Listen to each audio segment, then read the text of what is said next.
Hey guys, this is Locke. I hope everyone has been enjoying a happy new year. Welcome to 2022. In this video, I'm going to be giving you some other formations that you can do to do the very hard exploration.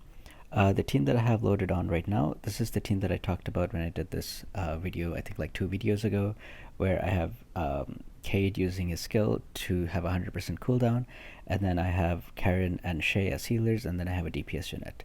And a lot of people like this video, but I also get some feedback talking about, Kade is the only rare unit I do not have. It really sucks that I don't have Kade, things like that. So I decided to show some alternate formations you can kind of get the same effect going, and I particularly wanted to show off what is called the engine deck. So I'm gonna show you from here. So this is the formation I'm using, this team, and so Loki, Serena, and Shay are already called the engine deck. This was already coined in Korea. I didn't come up with the term engine deck, but I know why it's called engine deck.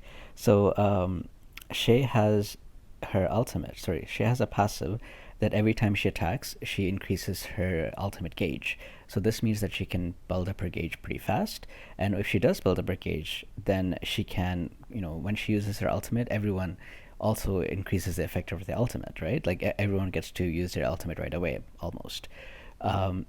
So to make her gain her ultimate faster, I basically use Luki, whose ultimate gives everybody attack speed. So now Shay's attacking really fast. So if she's attacking really fast, that again means she's building up her ultimate really fast, and then everyone gets to use their ultimate.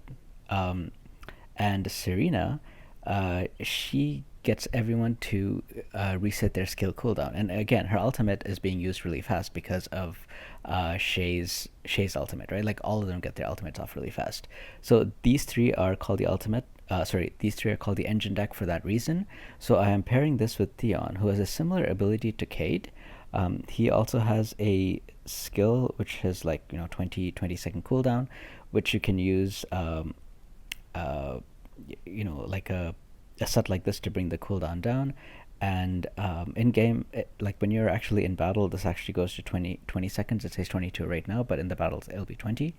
And you can use them like Kate. Like this is also bringing down the damage dealt to 45%. And if it's active all the time, it basically means you're reducing the amount of damage that the boss is going to do to you by about half. So I'm using these three. My run is not actually fully successful. I can kind of survive, but I think after a very long time, I don't survive. So I'm just gonna let it run a little bit and kind of show you how it works. But while I'm doing that, I'm gonna talk about a few other things and give you some other suggestions as well. But this is basically how it works, and the real the vulnerability here, one of the vulnerabilities is before Shay gets off her ultimate the first time, because until then the team is a little bit vulnerable to damage. By the way, Theon also has a very good ultimate as well, which reduces the damage taken of the entire party by about 8%. So this makes everyone a little bit more bulky as well. So because of Shay's ultimate, he will also get to use his ultimate pretty fast. So once Shay gets off her ultimate for the very first time, then the entire team is actually working very well. As you can see, now she got it. You can see everyone has a ton of these buffs, and this is you'll see her ultimate's up again. Now everyone's going to use her ultimate again, and this is basically the cycle. It's going to keep going over and over.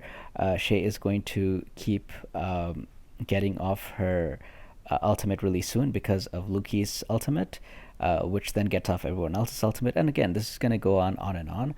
And this is a pretty good setup. And I've heard that this is actually useful not just in here, but later on as well. Like just the three of them, Shay, Luki, and Serena together, is just a very good team that it might be worth it to invest in them, not just for this, but for other content coming down the line.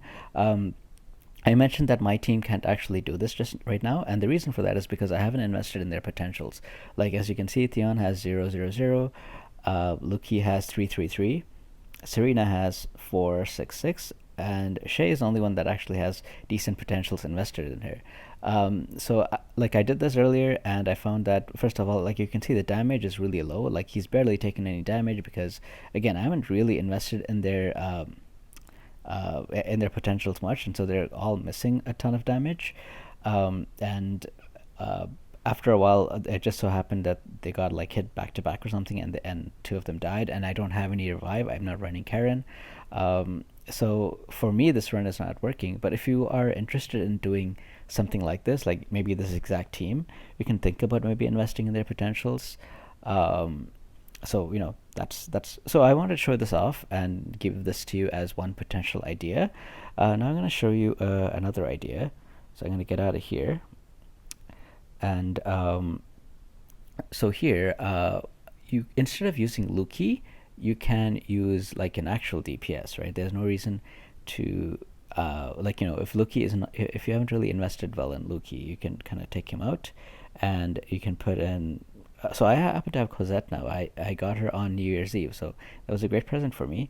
So I can just do something like this, right? And in this case, I will have a little bit more DPS because Cosette is just having so much higher DPS.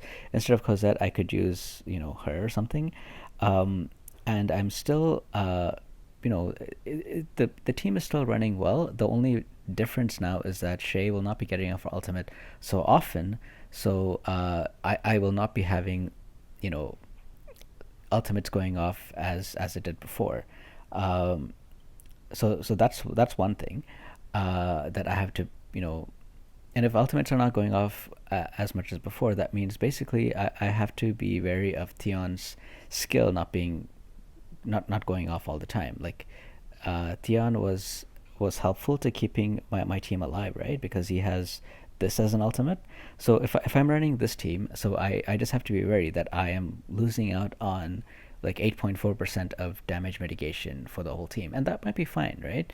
Maybe that's not a bad trade-off. Maybe I just want a lot higher damage for that 8.4% trade-off. Something else that I can do instead, though, is put Loki back in there, but just take Serena off and put my damage dealer in there like this. So I could run this instead. The trade-off here is that I only have one healer. I have Shay. I have a lot of damage mitigation again because I have Theon. Two of Theon's skills. I have that damage break on the boss, and then I have 8.5% shield. That's pretty much going to be applied 100% of the time because, as you can see, because Shay and Luke are on the team, that means everyone is going to be getting that huge like very high uptime of their ultimates, and I'm gonna have a lot more damage as well because I have a dedicated damage dealer in this team. But am I able to survive with only one healer? It really depends, right? Like maybe like this team can't because again, like I haven't invested in their potentials at all. But maybe you're in a place where you can get it to work. But if you're having a lot of trouble with this because like even with the team I suggested earlier where you have Serena, like the original team, the engine team plus Theon, if you're having a lot of trouble getting this to work because you're dying a lot, what I would suggest is just put Karen in there, and everyone should have Karen after 7 days, and I would be really, really shocked if you can actually run very hard 3-star in less than 7 days of you starting to play. Like that would be really impressive if you're able to do that. But I'm assuming that if you're at this stage, you're going to have Karen, and this is a team you can use instead. So this is going to give you like so much more defenses because Karen is also going to have a high uptime on her attack break. So you're going to get an attack break from Karen, you're going to get a damage break from Theon, you're going to get a shield from Theon, and then you are like the thing that you're lacking the most is damage, DPS. So you don't have such a high DPS going on for you, but everything else is like you have survivability. So like right now I only have 11 of these like very hard maps, right? Like the green maps. So if it takes me like say 30 minutes to do 3 maps, like I can finish this in like 2 hours, I guess, right? But after that I can't really get any more. So maybe it's okay if I'm doing it very slowly because I can't really generate maps so easily unless I buy the map pack. But still, maps are limited, so even if it takes a long time for me to do it, maybe it's one way to go. I'm not going to be running this team. I'm going to be running the team I showed you before with with Kade, but this is an alternative to that team before. If you are going to run the engine deck, if you're going to run this, I would suggest using Theon instead of Kade, because at least Theon has a little bit more damage output because he's a universal type character and he has higher damage. Kade instead has a defense break, so I mean I guess it's okay, but I feel like Theon is just better for the engine deck team because I mean they really lack DPS if you don't have a dedicated DPS in your team. So I would suggest Theon, but Kade will also work on this team as well. So you can also use Kade on this deck as well if you want to. Yeah, and oh, I should mention formations. So I should say that to use Theon, somebody else in the Discord actually suggested it, and I would like to do a shout out to you, but unfortunately I don't remember the spelling of your name, and I have bad pronunciation. So it starts with an A. So I mean, thank you so much for your suggestion of using Theon. And he wanted to get the cooldown reduced as high as possible. So we actually used the infiltration. What is it? Infiltration formation, and he used something like this. He had Theon at the back, and then I think attack something like this. I think he had. And as you can see, I mean, because your tank is at the back, you might be wondering, oh, then does this mean I have to do it manually? I have to run him up? You don't have to. Like, you can run it like this, and it doesn't matter who the boss attacks, and maybe it's just the very first, like, say 10 seconds or something before Shay gets her ultimate off the very first time that you have to pay attention to. But after that, I mean, it should be running like a well-oiled machine, right? So you don't really have to, like, it's fine if Theon is in the front or the back. The reason that you're putting him in the back is because he's taking advantage of the decreased skill cooldown.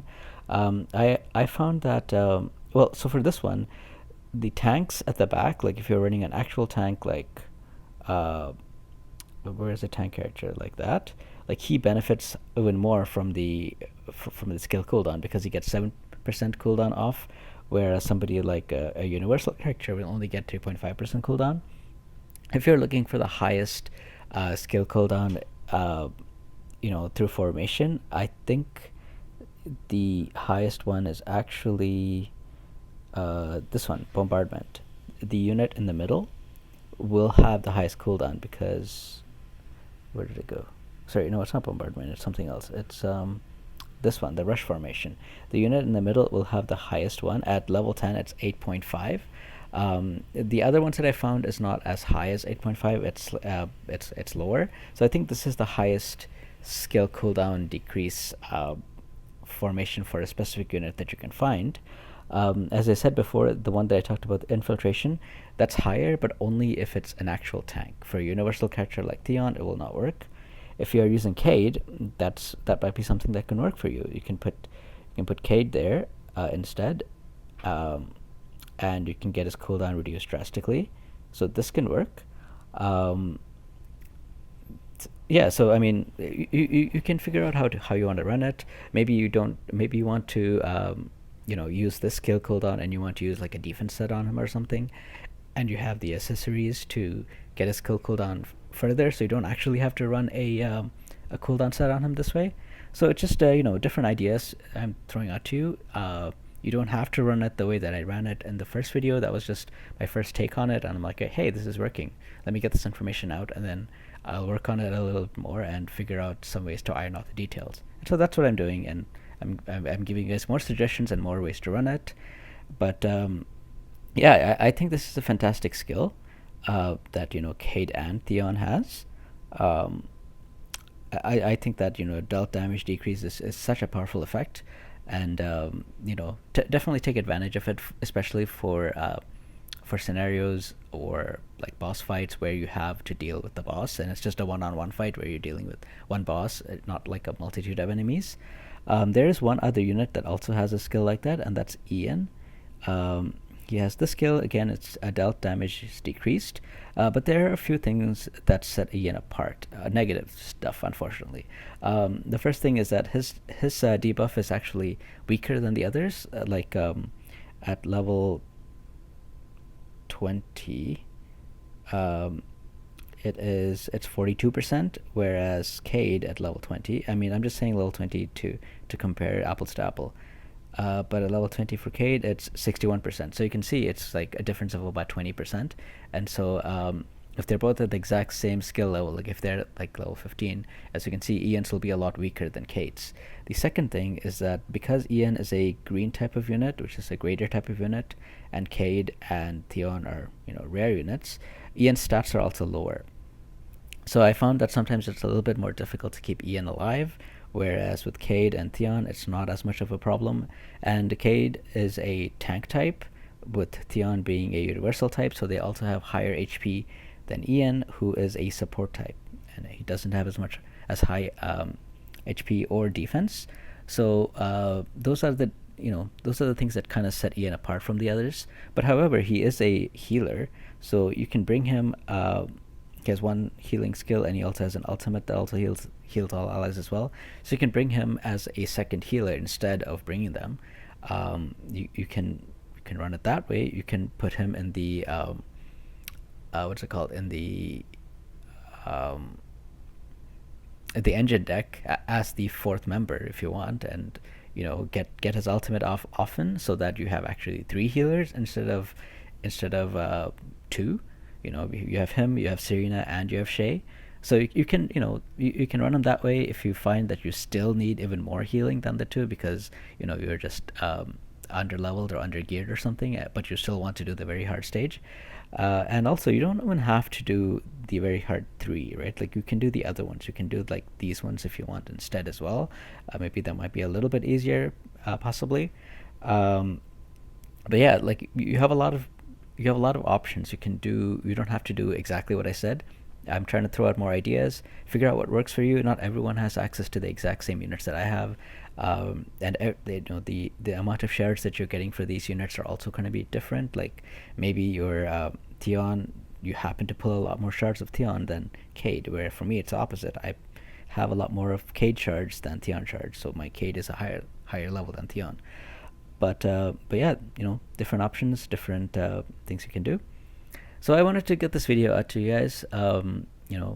Hopefully you can take advantage of it and start doing these. If you can't do very hard, you can hopefully at least do the hard level with some of these tips. But that's it for me. So I hope you guys enjoyed this video, and I hope to see you guys next time. Take care now.